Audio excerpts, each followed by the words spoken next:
had the experience to have, you know, 30 to 50 mile an hour winds down here where it just shredded these lakes and really muddied them up a ton. So I know these fish are somewhere around here. We just got to try to run into them. So I'm going to spend the rest of the period out here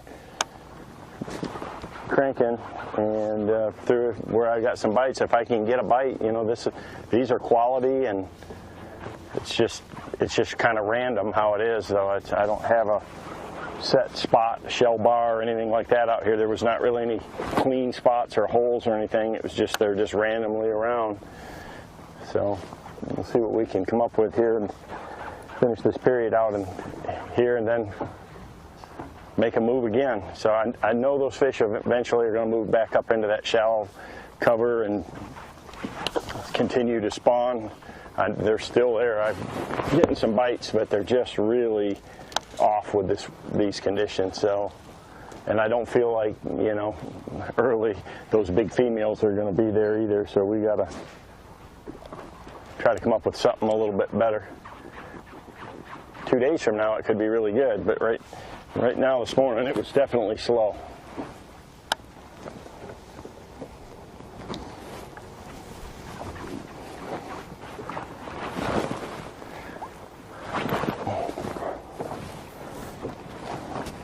Again about that too, and he's looking forward to working with Johnny March specifically on a lot of conservation and youth projects. And you put those two powerhouses together working on projects like that, there is no telling what's going to be accomplished. Are you going to make any adjustments during the break? Yeah, I'm going to definitely tie up a few different baits.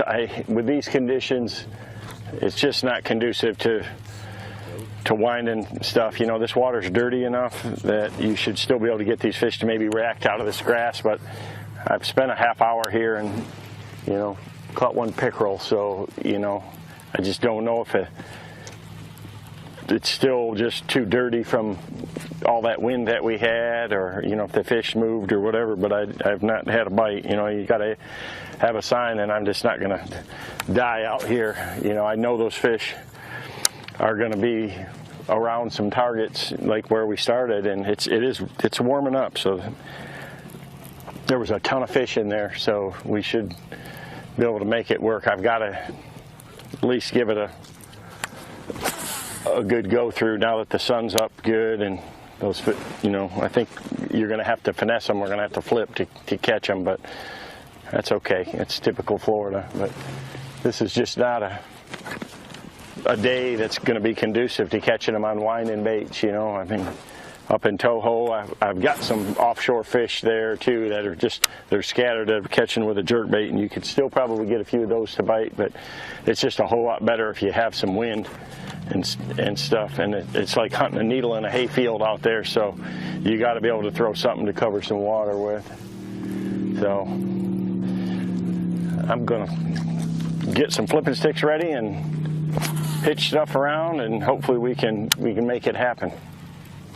We hit the 2-minute warning on period.